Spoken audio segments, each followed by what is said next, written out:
Saudara, kita pantau situasi terkini jalannya unjuk rasa di sejumlah titik ada di gedung DPR RI Senayan Jakarta dengan jurnalis Kompas TV Ariel Wiranata dan juga juru kamera Gahniar. Serta di Yogyakarta sudah ada jurnalis Kompas TV Michael Aryawan. Kita akan sapa Ariel di gedung DPR. Ada Ariel, bagaimana situasi terkini dan pengamanan yang dilakukan terkait aksi unjuk rasa di depan gedung DPR, Ariel?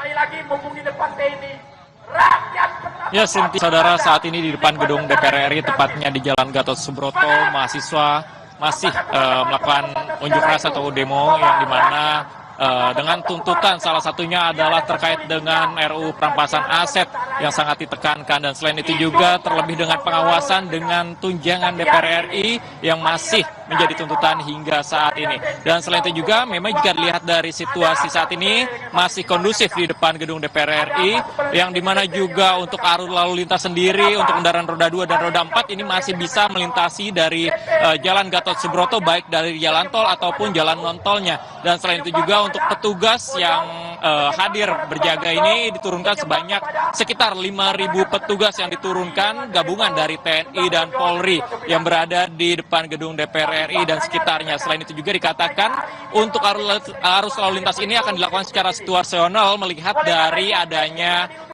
situasi hingga saat ini. Namun memang jika saat ini masih dipastikan situasi depan gedung DPR RI masih terpantau normal. Dan selain itu juga tidak hanya dari mahasiswa saja yang hadir, Cynthia. Tadi saya sempat melihat adanya dari public figure hingga influencer juga ikut hadir, yang dimana mereka juga ikut menyuarakan terkait dengan tuntutan-tuntutan yang terjadi hingga saat ini kepada DPR RI. Dan ini merupakan juga dimana dari aksi yang berlanjut daripada aksi sebelum-sebelumnya. Cynthia.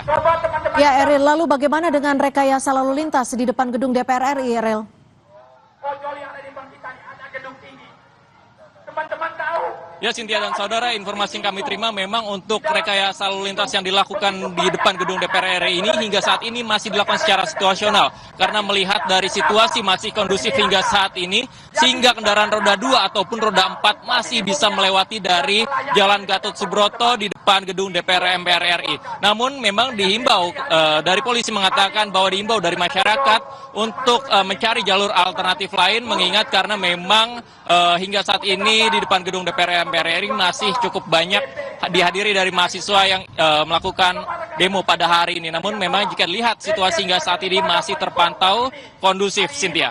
Ya, apakah ada informasi perwakilan dari anggota DPR RI yang bersedia untuk menemui masa aksi? Tahu nggak kenapa DPR jadi kebal?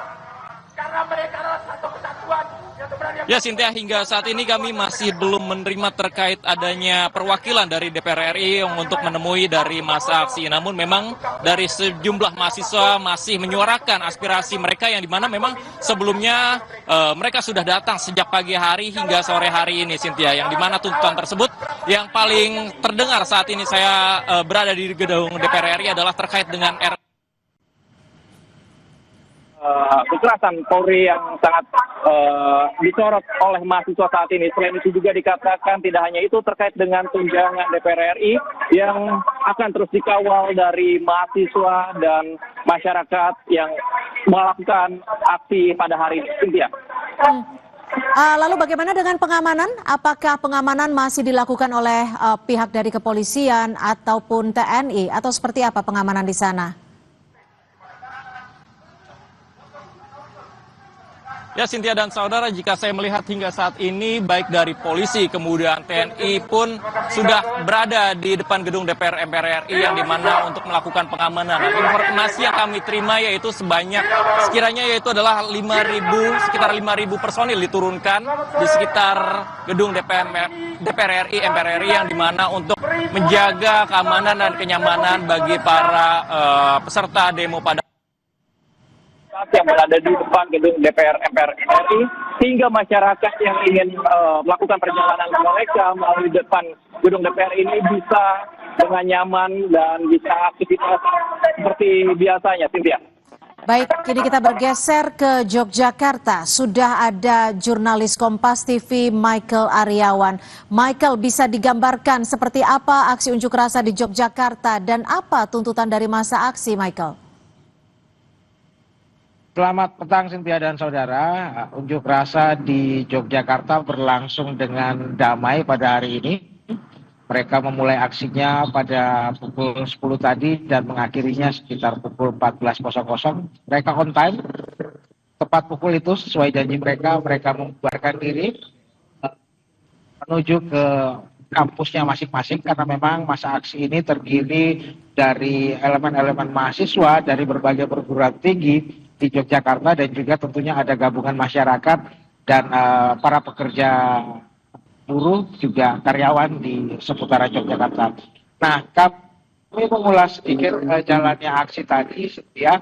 Memang tanpa pengamanan polisi sama sekali, tidak ada polisi, tidak ada TNI, yang ada hanya security dari Universitas Gadjah Mada karena memang kawasan unjuk rasa berada di zona kampus UGM.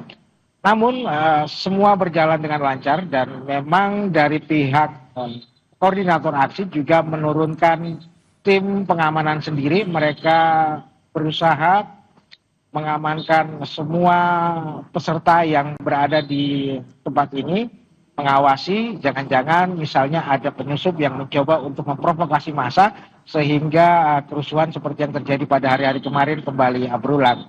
Dan syukur unjuk rasa damai berlangsung dengan baik di Yogyakarta pada hari ini. Nah, terkait tuntutan, sama dengan daerah-daerah lain, di mana pada tuntutan pertama mereka mengecam represivitas aparat yang membuat rekan-rekan mereka atau masyarakat menjadi korban, baik korban jiwa maupun korban luka. Seperti di Jakarta ada pengemudi ojek daring yang meninggal dunia, begitu juga di Yogyakarta ada mahasiswa yang menjadi korban dari unjuk rasa. Nah, mereka berharap kejadian itu tidak kembali terulang dan mahasiswa pun berjanji akan terus melakukan aksi damai dan sehingga tidak terjadi saling berbalas kekerasan.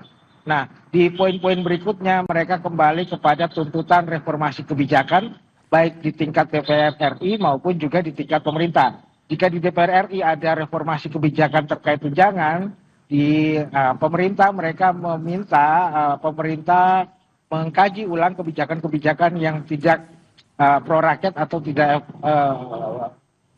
efisien di mata mereka, misalnya adanya efisiensi anggaran pendidikan sehingga mahasiswa menjadi sulit mendapatkan anggaran pendidikan. Kemudian makan bergizi gratis yang dianggap pemborosan juga perlu dikaji ulang. Nah, ada tuntutan-tuntutan lain, masih ada sederet yang lain, diantaranya Undang-Undang Perampasan Aset tentunya, Cynthia. Baik, terima kasih atas laporan Anda, Michael Aryawan, langsung dari Yogyakarta. Dan sebelumnya sudah ada Eril Wiranata melaporkan langsung dari depan gedung DPR RI. Terima kasih rekan-rekan, jaga keselamatan Anda.